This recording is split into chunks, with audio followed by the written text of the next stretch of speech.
ایک دفعہ پھر رمضان کا مبارک مہینہ ہمارے اوپر سایہ فگن ہے۔ اس کی رحمتوں کی بارش ہماری زندگیوں کو سیراب کرنے کے لیے برس رہی ہے۔ اس مہینے کو خود نبی کریم صلی اللہ علیہ وآلہ وسلم نے بڑی عظمت اور بڑی برکت والا مہینہ کہا ہے۔ رمضان المبارک امت مسلمہ کے لیے اللہ تعالیٰ کا خصوصی انعام اور عطیہ ہے، کیونکہ اس ماہ میں حضور اکرم صلی اللہ علیہ وآلہ وسلم پر نزول قرآن کا آغاز ہوا اور آپ صلی اللہ علیہ وآلہ وسلم کو اعلان نبوت کا حکم دیا گیا۔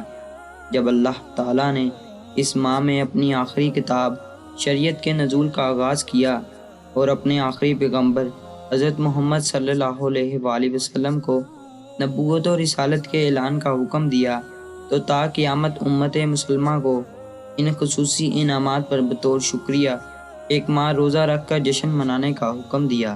سوموار کے دن کو یہ فضیلت حاصل ہے کہ اس دن اللہ تعالیٰ کے حبیب صلی اللہ علیہ وآلہ وسلم اس کائنات میں جلوہ فروز ہوئے، اور سوموار ہی کے دن شعبان کی 2 ہجری کو اللہ تعالیٰ نے مسلمانوں پر رمضان کے روزے فرض فرمائے۔ ہجرت کے بعد مسلمانوں کو سب سے پہلے 2 چیزیں عطا ہوئیں۔ پہلی چیز بیت اللہ کا قبلہ ہونا، دوسری چیز رمضان کے روزے۔ رمضان المبارک سے آپ کا تعلق روزے فرض ہونے کے بعد قائم نہیں ہوا، بلکہ آپ کا تعلق اس سے پہلے کا ہے۔ آپ انہی دنوں غار حرا میں جاتے اور اپنے رب سے باتیں کرتے، تنہائی میں عبادت کرتے۔ وہ رمضان المبارک کے دن ہی تھے جن میں حضرت جبرائیل علیہ السلام اللہ کا پیغام یعنی وحی لے کر آپ کے پاس آئے، اور اللہ تعالیٰ نے آپ کو نبوت رسالت کا حکم دیا۔ آپ نے ارشاد فرمایا، اگر معلوم ہو جائے کہ رمضان کی کیا اہمیت ہے تو امت مسلمہ یہ تمنا کرے کہ سارا سال رمضان ہی رہے۔ ہم اس مہینے کی عظمت کی بلندیوں کا تصور بھی بیان نہیں کر سکتے۔ اس مہینے کا ہر دن، ہر گھڑی، ہر لمحہ روشن ہوتا ہے۔ اس ماہ کی ہر گھڑی میں فیض و برکات کا خزانہ پوشیدہ ہے۔ نفلی فرائض فرض اعمال کے درجہ کو پہنچ جاتے ہیں اور فرائض 70 گنا زیادہ وزنی اور بلند ہو جاتے ہیں۔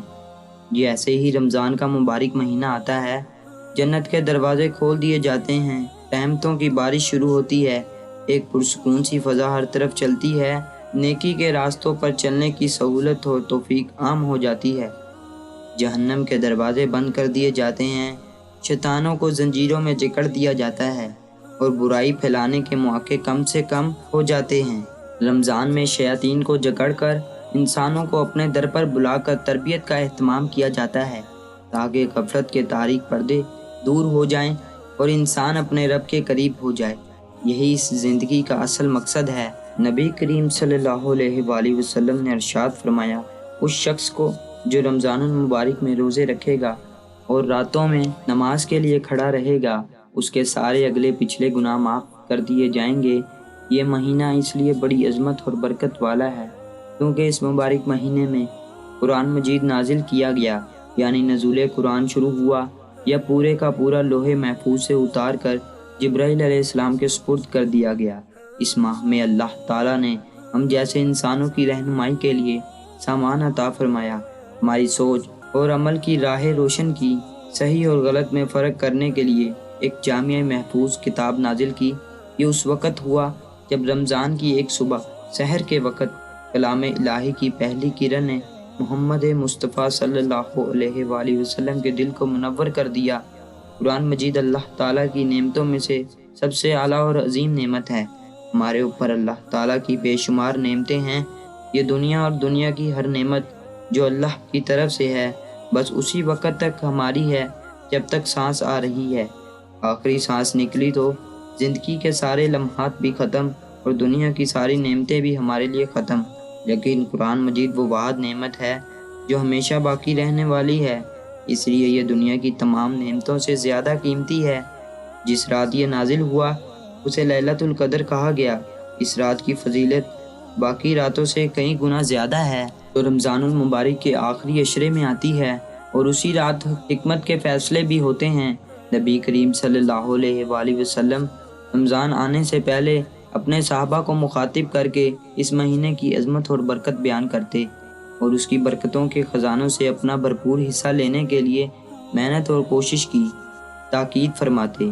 کہیں ایسا نہ ہو کہ رمضان کا پورا مہینہ گزر جائے، رحمتوں کے ڈول انڈیلے جاتے رہیں اور آپ اتنے بد نصیب ہو کہ آپ کی جھولی خالی رہ جائے۔ کچھ کرنے کے لیے اور اپنے حصے کی رحمتیں لوٹنے کے لیے کمر کس لیجئے۔ توفیق الہی کے بغیر کچھ نہیں ملتا، لیکن یہ توفیق بھی اسی کو ملتی ہے جو کوشش اور محنت کرتا ہے۔ اللہ تعالیٰ فرماتا ہے، اگر آپ اس کی طرف ایک قدم چلیں گے تو وہ آپ کی طرف 2 قدم بڑھائے گا۔ اگر آپ اس کی طرف چلنا شروع کر دیں تو وہ آپ کی طرف دوڑتا ہوا آئے گا، لیکن اگر آپ غافل پیٹھ پھیر کر کھڑے رہے تو توفیق الہی آپ کے پاس کیسے آئے گی؟ کسان کی طرح محنت کریں گے، وقت پر اٹھیں گے، نماز پڑھیں گے، روزہ رکھیں گے، تراویح پڑھیں گے تو جنت کے انعامات کی فصل تیار ہوگی۔